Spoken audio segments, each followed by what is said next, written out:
So you soak it. Often this isn't done long enough.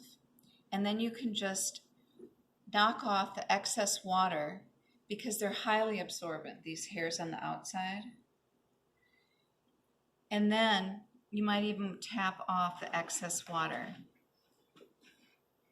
With grass orchid, you start with the grass first. I have some pictures that I'm going to hand out to you of what the plant actually looks like, so you can get a better understanding of what it is you'll be painting.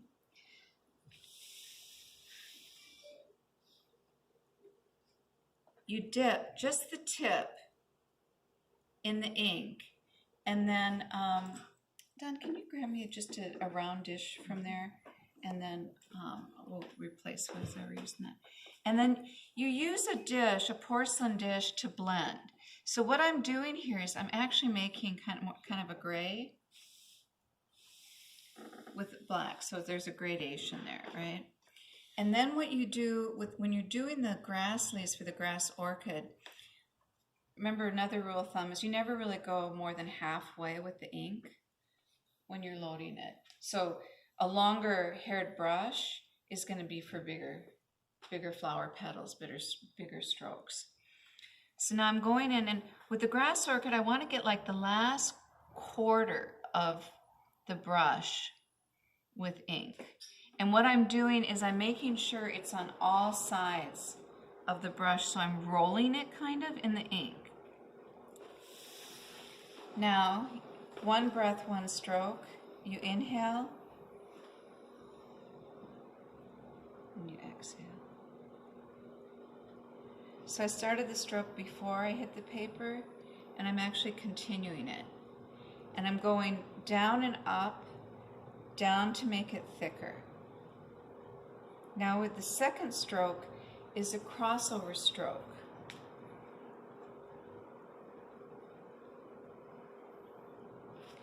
This here is called the Eye of the Phoenix. So this was the ancients and the literati. That was, how they learned how to do this stroke. Yeah, active, empty. Yeah, that is like the Eye of the Phoenix. Then the next stroke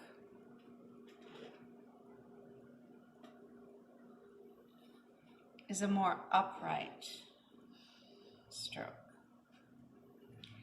You never want two strokes to be the same, so they need to vary in direction, maybe the type of ink.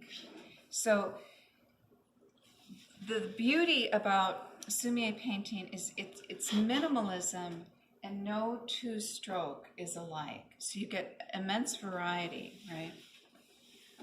Now, there's a couple other strokes that it's like you must master before you can go on, right?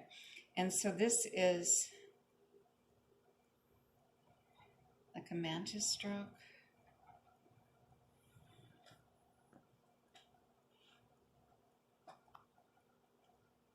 That's a rat tail stroke.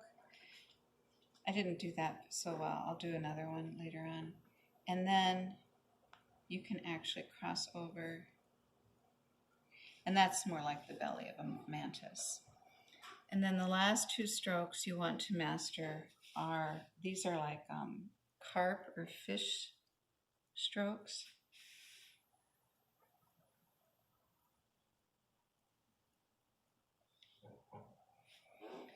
So you can cross them or not. So you want to get a variety of strokes in here. And then what you do is once you've laid that out, then you decide where you're going to place your flower. And at this point, your brush might be just ready to do that. But I recommend washing your brush out, drying it, and then reloading it with some gray. And this you want to be very, very dry. So now I've got a wash of a light gray, darker gray, and then the blackest black at the tip. And what I'm going to do is I want to figure out where I would want to place that orchid flower. And I've got the wind blowing this way. So I'm feeling it. I'm feeling it, right?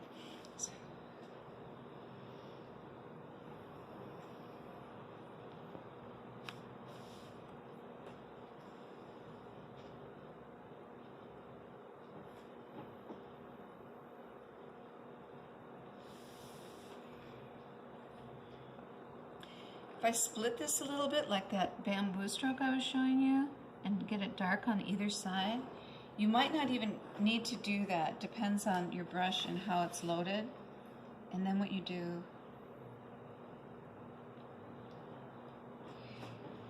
is you go back into the ground, and then you have the sheath that protects. And the petals of the orchid should be delicate like dragonfly wings.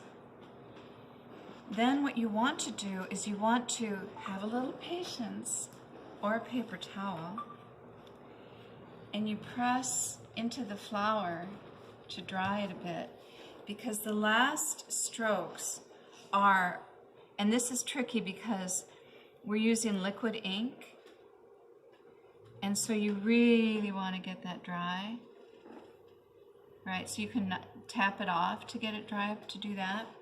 And what you're going to do is you're going to put the heart of the flower, and this is like painting the pupils in the eyes of a geisha, right? So if you keep with that analogy. And so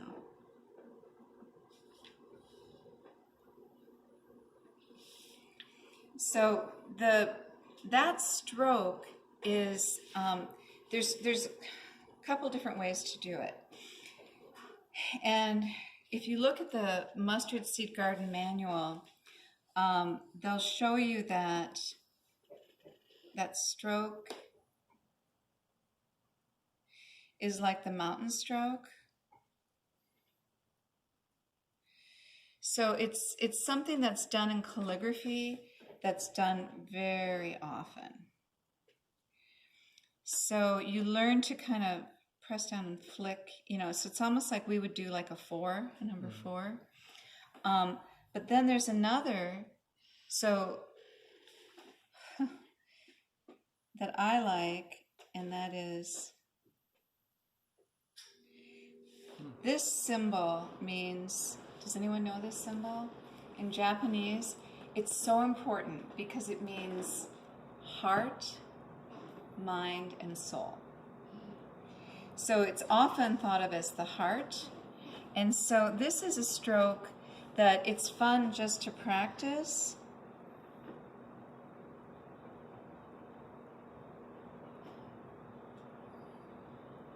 And then as you get a little bit, more familiar with it, you get a little bit freer with the stroke. So I have some examples in your handouts. The last thing I want to point out is that you don't want to leave your beautiful flower just floating there in the air. It has to have some ground. So what you do now that you've dotted it, so you've got nice dark ink and a drier brush, and you can make a little mound of dirt. And if you want, you can put in like, a rock. And sometimes you'll see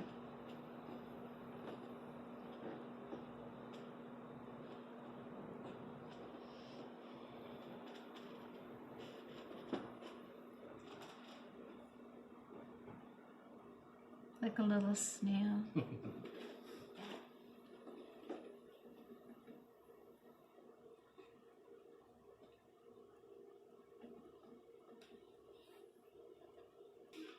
It's moving along.